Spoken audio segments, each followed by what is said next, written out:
Hey everyone, it's Adam here. It is midweek, October the 3rd. We still have a bit more riding left to do this year. Roughly a month, maybe two if I'm lucky. This will be a quick video.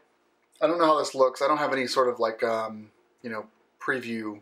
And I'm also not mic'd or anything. This is just my Canon 5D with a 24 millimeters f4, I believe I set it at. But no gain or anything, no exposure gain. I'm setting it on top of a $3,000 MacBook Pro on my stairs going downstairs. So it's like, so I'm gonna make this quick because time is running out for this thing to fall off and damage both the 5D and the MacBook Pro. I've been thinking about what we're gonna do for this winter's projects. The Beta 500 is done, so that thing is completely built out the way I want it. With the only thing remaining being that I'm going to rip out the rear shock and send it off to some guys in Michigan. They're going to revalve and then spring it for my weight. And that way, so right now I've got the preload set all the way on maximum with the spring as tight as it'll go. And then I've got the rebound and damping at maximum, which means on the road, it's like painful on my back to ride it. And off-road, I was standing and it was just, hitting me in the butt every time we go over hills.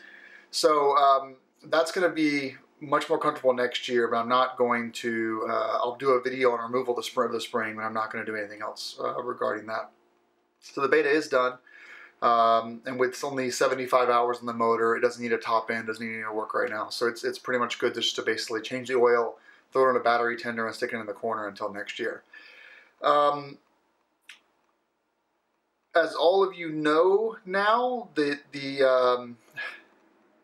2017 GS Adventure Triple Black is gone. It's in a salvage yard. It's going to be auctioned off, so look for that if you find it online. Send me a link. I'm curious what it goes for. And replacing it is a brand new stock 2018 GS Adventure in racing red. So it's a gloss red fairing as opposed to the original matte red fairing, which I would have preferred actually, but you can't get a matte red 2018 because they don't make them anymore. Now it's racing red. Glossy is the new matte, I guess. Wait, I don't know. I'm not into fashion. So that bike, I've been thinking about how to do this winter project as far as how I syndicate it out to you all. So I think since most of what's going on the new bike I've done videos for in the past, I think what I'm going to do is break this down into segments. So what I've pitched Altrider is I'm going to buy all of their, everything they make for the GS Adventure and install it all in one go. And if anything I'm installing hasn't been videoed before, like the crash bars, for example, or the skid plate, I'll do videos on those. But I'm going to do an Altrider special, basically, that's here's everything, here is how it all complements each other, and then a little bit of backstory of how their crash bars and skid plate allowed me to ride home when I did crash the black GSA. So that's kind of what I pitched to them. They liked the idea a lot. They said it was pretty cool. I think they were going to extend to me a discount on this bulk order. In the past, I received discounts on, I think their luggage rack they discounted for me without me asking for that. I think that they'll discount a portion of the order, nothing crazy, and it's not an exchange for positive feedback. They just know that I love their stuff and I keep buying it, and I think they see some value in that, so I appreciate that. And then I'm going to do another segment on the Sergeant seat, front and rear. I'll do another section on the Jessie luggage, their new Challenger boxes, which I think I'll probably get those in January or February. And then I'll do, I have the Clearwater Ericas and Darlas, but I'd like to upgrade to the Dixie because I want less wiring. I want a more simple wiring. So, and the fork-mounted Darlas, in my opinion, are just a little bit too close to the ground for keeping those safe off-road. So, I'd like to go Dixie. That requires selling my Erica and Darla and can opener. So if you have interest in those, by the way, please let me know. I'll sell them to you. And if you're watching this video like in January, they're probably already gone, but send me a message anyway. and because I think I paid $1,000 for those. They're probably $1,300 on the website, so if I can get like $800 for them, that'd be great. It does not come with the Billy brake light, because the Billy brake light is owned by the insurance company now, because it was broken anyway. So yeah, so Dixie is my Clearwater setup, and then beyond that, I'll do my Machine Art Moto video series, which will be the slip screen, the X-head, the fender extender, as well as the mudsling, and finally their handguards. And then the last bit of videos will be simply just an overall, here's the rocks risers, the pivot pegs, the ram mount setup, you know, basically making it like 10 videos instead of 50. And that's going to be how I approach this winter. It's going to mean less videos overall, but they're going to be more, you know, generalized. So individuals that are looking to get into protection for their GS, or lighting, or comfort, or ergonomics, extending the range as far as your butt and your shoulders and back and everything. All that'll kind of be its own individual things, as opposed to like, here's how you install a kickstand side switch protector, which I've already done. And that video exists, so you can go watch it, but there's no point in shooting a new version of that with a, you know, red bike versus a black one. I think that's how I want to do it. And so that's the plan for wintertime. I'm not certain yet if I'm going to do any powder coating. I don't know yet. I need to get the bike in first, kind of tear it down and figure out what I want to do with it. It also means that instead of piecemealing the parts, where I'm tearing the bike down and installing stuff, and then tearing down and installing more stuff, I'm basically going to tear the bike down once, throw in my shocks, and wire up the LEDs and get the crap. I basically install it all, and then I'll do certain videos specializing in each of the areas of it. So I don't know if I'll be able to really get you a video until like Christmas time on the new GS as far as the modifications to it, because things aren't going to be coming in all at once. I'll look for deals and I'll grab things throughout the winter, and you know, then I'll put them all together and start publishing videos. So that's it. And the last thing I'll talk to you guys about is that the reason why I bought the Beta is because I wanted a dirt bike that's dirt focused. In my opinion, I don't like the GS off-road compared to the Beta. I'm not saying the GS sucks off-road, it's great off-road. So, you know, some of you that follow along know that I created a kind of a breakdown, a budget breakdown of what knobby tires cost in the GS for the life of a bike. So let's assume 50,000 miles. I think I broke it down. It's like $13,000 in tires over 75,000 miles if you only run TKC 80s or Inaki Wilds. And that's more expensive than the price of just buying the Beta for $6,900, which I paid for it. So I bought the Beta. I didn't buy TKC 80s for the next 5 years. I bought the dirt bike.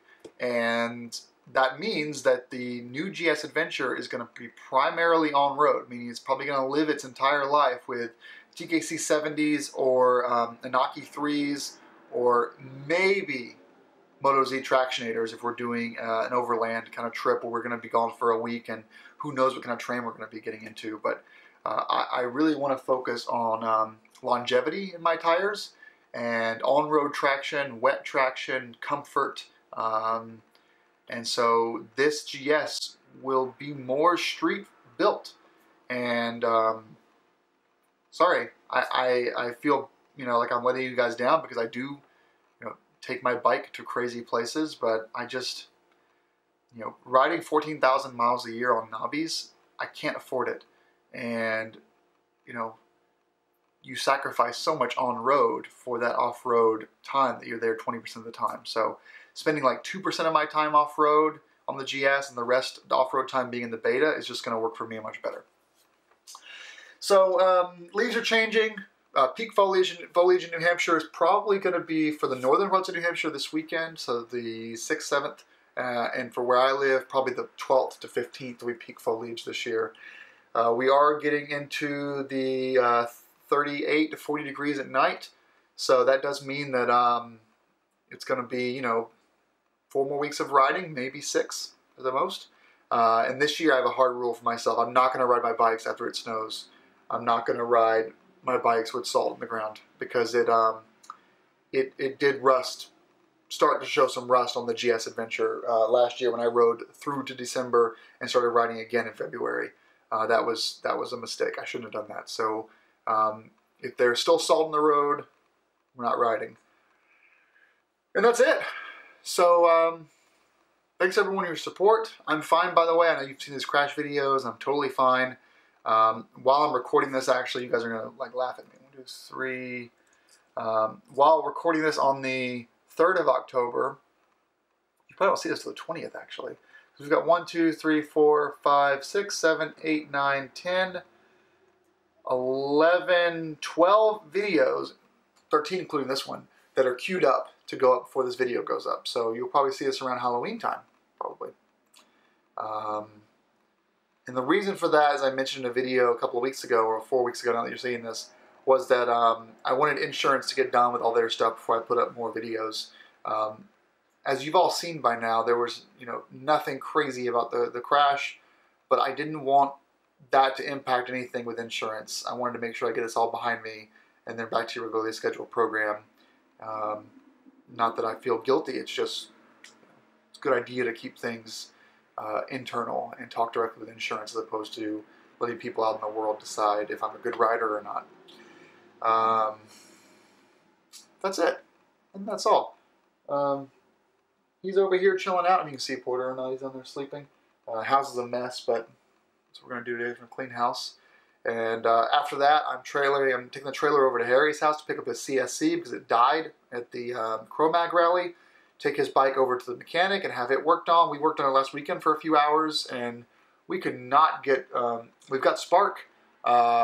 The fuel pump sounds like it's working, and we cleaned everything out, and we still couldn't get the bike to fire up.